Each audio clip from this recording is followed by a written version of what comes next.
মুস্তাফা মুস্তাফা আমার জান মুস্তাফা সাইয়্যিদুল মুরসালিন সারা জগতের তোফা। শান্ত স্বভাবের মেয়ে, ভদ্র পোশাকে চলাফেরা করে সে। সকালবেলা সে কোরআন তিলাওয়াত করে, দিনের বেশিরভাগ সময় গরিবদেরকে সাহায্য করে। নামাজ রোজা মিলে একটি পূর্ণ ইসলামিক জীবনযাপন করে সে, কেননা ছোটবেলা থেকে তার বাবা মা তাকে এই শিক্ষায় বড় করে তুলেছে। তার প্রতিবেশী সম্পূর্ণ ভিন্ন ধাঁচের একটি মেয়ে, আধুনিক জীবনযাপন, গান বাজনা আর মাঝে মাঝে স্কুল ফাঁকি দেয় সে। তবুও জান্নাতুল তার প্রতি সদয় থাকে। কিন্তু একদিন, জান্নাতুল, তুমি শুনেছ আমাদের স্কুলে নাচের অনুষ্ঠান হতে যাবে? আমি ভাবছি আমি দু একটা গানে নাচ দিব, একটা হিন্দি গান আর একটা বাংলা গান। তুমি নাচ দিবে না? আমাকে দেখে কি তোমার মনে হয় আমি স্টেজে গিয়ে মানুষের সামনে নাচানাচি করব? কখনো না, আমার পক্ষে এসব করা একদমই সম্ভব নয়। আর তাছাড়া আমি নাচতেও পারি না। তুমি যেহেতু পারো, তাই তুমি নাচ দাও। এভাবেই বলছো কেন জান্নাতুল? আমাদের স্কুলে কি প্রতিদিন অনুষ্ঠান হয় নাকি শুনি? বছরে স্কুলে কয়েকবারই তো অনুষ্ঠান হয়। আর আমাদের অবশ্য নিজেদের প্রতিভা দেখানো উচিত, তবেই না টিচার আমাদেরকে আরো ভালোভাবে চিনবে। আমি ক্লাসের সব থেকে শান্তশিষ্ট, আলহামদুলিল্লাহ। এটাই আমার বড় পরিচয়। নাচের মাধ্যমে আমি নিজের পরিচয় বানাতে চাই না। আর তাছাড়া ইসলামে এমন জিনিসে অংশগ্রহণ করা মোটেও উচিত নয়। আমি চাই তুমিও নামাজ পড়ো, বুঝেছো? আচ্ছা ঠিক আছে, আমি এখন যাচ্ছি। বাড়িতে আমার অনেক কাজ আছে। বেশি দেরি হলে আবার আমার আম্মু রাগ করবেন। এই বলে জান্নাতুল সেখান থেকে চলে যায়। আর জান্নাতুলের কথা শুনে হতাম সে যদি রাগ হয়। আমি জলের ঢেউ মিশে যেতাম গভীর জলে বুঝতো না। তার মাকে নালিশ করে। তার মা মেয়ের কষ্ট দেখে জান্নাতুলের উপর খুব বিরক্ত হয়ে ওঠেন। তিনি ভাবেন, তুই আর মন খারাপ করিস না। আমার তো আগে থেকেই জান্নাতুলকে সন্দেহ হয়। এই মেয়ে হয়তো কোনো জাদু জানে, যে কারণে আমার মেয়ে ওকে সহ্য করতে পারে না। ওই মেয়েটাকে আমি সব সময় বলি আমার মেয়েটার সাথে একটু মিলেমিশে থাকতে, কিন্তু এতে দুজনের সব সময় ঝগড়া লেগেই থাকে। এত বোঝানোর পরেও কারো সাথে কারো কোনো মিল নেই। তার উপরও জান্নাতুলের জন্য আমার মেয়েটা স্কুলে ভালো রেজাল্ট করতে পারে না। এভাবে চলতে থাকলে তো জান্নাতুলের জন্য আমার মেয়ের জীবনটাই নষ্ট হয়ে যাবে। ও তো সবার সামনে এমন ভাব দেখায় যেন ও সৌদি থেকে হজ করে এসেছে। এদিকে পেটে পেটে খুব শয়তানি। আমি কি বুঝি না ভেবেছে? সবই বুঝি। এবার শুধু ওই মেয়ের একটা বিহিত করা বাকি। এরপর শাহিনা বেগম ভাবতে থাকে কিভাবে জান্নাতুলকে শায়েস্তা করা যায়। একদিন তিনি গ্রামের এক মহিলা কবিরাজের কাছে যান, আর সেই মহিলাকে বলেন, আসসালামু আলাইকুম আপা। আসলে আমি খুব বিপদে পড়ে আপনার কাছে এসেছি। আপনি কি দয়া করে আমাকে সাহায্য করবেন? আমি কাউকে এমনি এমনি সাহায্য করি না, তার বিনিময়ে মোটা অঙ্কের পারিশ্রমিক নেই। ভালো টাকা দিবি, ভালো সেবা পাবি। কম টাকা দিবি তো অল্প সেবা পাবি। এটাই আমার নিয়ম। এখন বল, তুই কি করবি? আপা, টাকা নিয়ে আপনি কোনো চিন্তা করবেন না। আপনার যত টাকার প্রয়োজন হয় আমি দেব। শুধু আমার একটা কাজ করে দিতে হবে। ঠিক আছে, বল তবে কাজটা কি? আসলে আপা, আপনাকে একটা বাচ্চা মেয়েকে কালো জাদু করে পাগল বানিয়ে দিতে হবে। ও যেন সব কিছু ভুলে যায়। লেখাপড়া, আদর্শ, এমনকি নিজের পরিবারকেও যাতে ভুলে যায়। আপনি দয়া করে ওকে কালো জাদু করুন। ওই একটা মেয়ের জন্য আমার মেয়ের জীবন নষ্ট হয়ে যাচ্ছে। আমার মেয়েটা দিন দিন ডিপ্রেশনে চলে যাচ্ছে। আমি মা হয়ে নিজের মেয়েকে আর এভাবে কষ্ট পেতে দেখতে পারছি না। অনেক বিপদে পড়েই আমি আপনার কাছে এসেছি আপা। আমাকে সাহায্য করুন আপনি। কি হলো আপা? আপনি কথা বলছেন না কেন? তার মানে কি আপনি ওই মেয়েকে পাগল বানাতে পারবেন না? কাউকে পাগল করা আমার কাছে কোনো ব্যাপার না। রোজই আমার কাছে শত শত মানুষ আসে। কেউ আসে কাউকে বান মারার জন্য, অনেকে আসে স্বামী স্ত্রীর বিচ্ছেদ ঘটানোর জন্য। আমি তো শুধু এতক্ষণ থেকে ভাবছিলাম যে এত কিছু থাকতে তুই একটা বাচ্চা মেয়ের পেছনে কেন পড়লি। কারণ আমার মনে হয় ওই বাচ্চা মেয়েটা জাদু জানে। ও কোনো স্বাভাবিক মেয়ে নয়। এই বয়সের বাচ্চারা যেমন বাইরে গিয়ে খেলাধুলা করে, নাচ গান করতে পছন্দ করে, ওইসব কিছুই পছন্দ করে না। ওই মেয়ে শুধু সারাক্ষণ কোরআন তেলাওয়াত করবে, নামাজ পড়বে আর সবাইকে বশ করবে। আমাদের গ্রামের একটা লোকও নেই যে ওকে পছন্দ করে না। আপনি বলুন, একটা মেয়ে জাদু না জানলে কি তাকে সবাই পছন্দ করতে পারে? এদিকে আমার মেয়েটা একটু মডার্ন বলে কেউ তাকে দেখতে পারে না, সবাই তাকে নিয়ে হাসি ঠাট্টা করে। এইসব নিয়ে আমার মেয়ে প্রায়ই কান্নাকাটি করে। আমি মা হয়ে বাচ্চার কান্নাকাটি কিভাবে সহ্য করি বলুন তো? তাই আমি চাই ওই মেয়ে সবকিছু ভুলে যাক আর পাগলের মতো রাস্তায় রাস্তায় ঘুরে বেড়াক।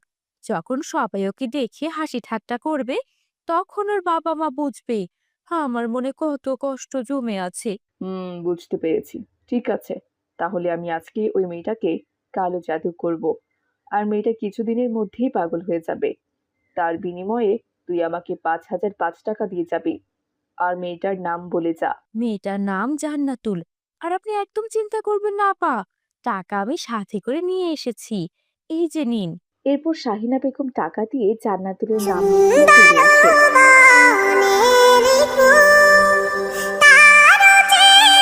কবিরাজ এক রাতে বিশেষ সময় জিন ডাকে আর জান্নাতুলের নামে তাবিজ বানায়।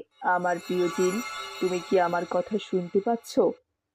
তোমাকে পাশের গ্রামে গিয়ে জান্নাতুল নামের একটি মেয়ের খোঁজ করতে হবে, আর সে মেয়েটির শরীরে প্রবেশ করে তাকে নিজের বশে আনতে হবে। মহিলাটি এই কথা বলতে না বলতেই অদৃশ্য এক শক্তি চলে গেল জান্নাতুলদের বাসায়, কিন্তু সেই জিনরা জান্নাতুলকে তাদের বাসায় খুঁজে পায়নি, অর্থাৎ জান্নাতুলকে তারা দেখতেই পায়নি। এরপর জিনরা আবারও কবিরাজের কাছে ফিরে আসে। আপনি যাকে খুঁজে বের করতে বলেছেন আমরা তাকে খুঁজে পাইনি।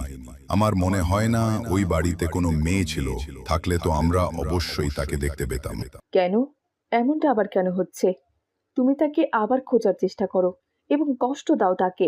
আমার মনে হয় মেয়েটা দিনের শুরুতে আয়াতুল কুরসি পড়ে আর তারপর সূরা ইয়াসিন পাঠ করে, রাতে সূরা বাকারা তেলাওয়াত করে। তার চারপাশে ফেরেশতা থাকে, আমরা যেতে পারি না। আমার মনে হয় আমরা তাদের কোনো ক্ষতি করতে পারবো না। আমার সাথে বেশ কয়েকজন বড় বড় জিন গিয়েছিল, কিন্তু তারাও কোনো ক্ষতি করতে পারেনি। জিনদের এমন কথা শুনে কবিরাজ মহিলাও এবার ভয় পেতে শুরু করে, কিন্তু শাহিনা বেগম টাকা ফেরত যেদিন দিতে যাবে ভয় পায়। গো মরিয়া, পরিজন দেবে বিদায়। এদিকে জান্নাতুল কিছু টের না পেলেও তার মা একটু অস্বাভাবিক কিছু লক্ষ্য করেন এবং এসব কথা জান্নাতুলকে গিয়ে বললেন। মা, ভয় পেও না। যদি এমন কিছু হয়েও থাকে তাহলে আমরা আমাদের আমল বাড়িয়ে দেই, আয়াতুল কুরসি পড়ে ঘরকে সুরক্ষা করে ফেলি। ইনশাল্লাহ কিচ্ছু হবে না।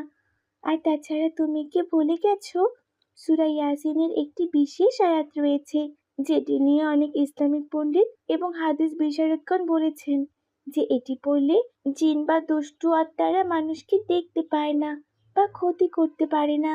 আর সেই আয়াতটি হলো ফাজআলনা মিন বাইনি আইদিহিম সাদ্দাহ মিন খালফিহিম সাদ্দাহ ফাআগশাইনাহুম ফাহুম লা ইউবসিরুন। অর্থাৎ আমি তাদের সামনে ও পেছনে প্রাচীর সৃষ্টি করেছি এবং তাদেরকে আচ্ছন্ন করে দিয়েছি, ফলে তারা কিছুই দেখতে পায় না।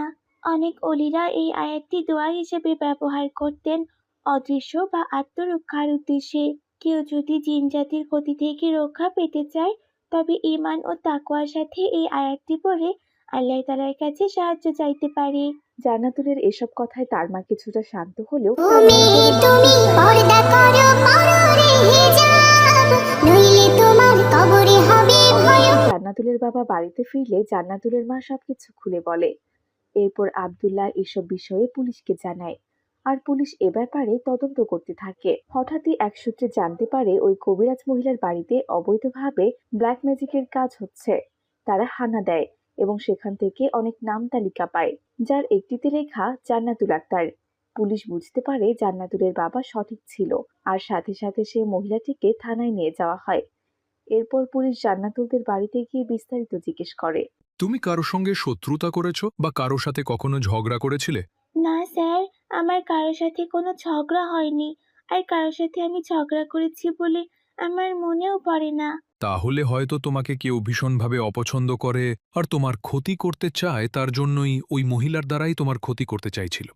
ওই মহিলার বাসায় তোমার নামও পেয়েছি। যাই হোক, এখন তুমি পুরোপুরি নিরাপদ। ভাগ্যিসও তোমার বাবা আমাদের কাছে কমপ্লেনটা করেছিল। আর একটা অবাক করা বিষয় হচ্ছে তোমাকে নাকি জিনরা দেখতে পায়নি। তুমি আমাকে বলো তো এর কারণটা কি? আসলে স্যার, আমি রোজ আয়াতুল কুরসি, সূরা ইয়াসিন, সূরা ফালাক ও নাস পড়ে ঘুমাই। আর কেউ যদি অজু করে সূরা ইয়াসিনের ৯ নম্বর আয়াত পড়ে ঘুমায়, দুষ্ট জিন এবং আত্মা থেকে সে অদৃশ্য হয়ে যায়। জান্নাতুলের এমন কথা শুনে পুলিশ অবাক হয়ে যায় এবং পুলিশটি সিদ্ধান্ত নেয় যে সেও নিজের ছেলে মেয়েকে জান্নাতুলের মতো করেই বড় করে তুলবে। ছি ভাবি, আপনার কাছ থেকে আমি এটা কখনোই আশা করিনি। আমি ভেবেছিলাম আপনি আমার মেয়েটাকে অপছন্দ করেন, কিন্তু আপনি আমার মেয়েটার এত বড় ক্ষতি করতে চাচ্ছিলেন। আপনাকে আমি পুলিশে দিব। আয়শার এমন কথা শুনে রাইসার মা ভীষণ ভয় পেয়ে যায় আর তাদের কাছে আকুতি মিনতি করতে থাকে। জান্নাতুলের মা তাদেরকে ক্ষমা করে দেয়। তো বন্ধুরা, আমাদের আজকের এই গল্পটি তোমাদের কাছে কেমন লেগেছে? ভালো লেগে থাকলে অবশ্যই একটি লাইক করে দেবে। আর তোমরা কি কোথা থেকে দেখছো তা অবশ্যই কমেন্ট করে জানিয়ে দেবে।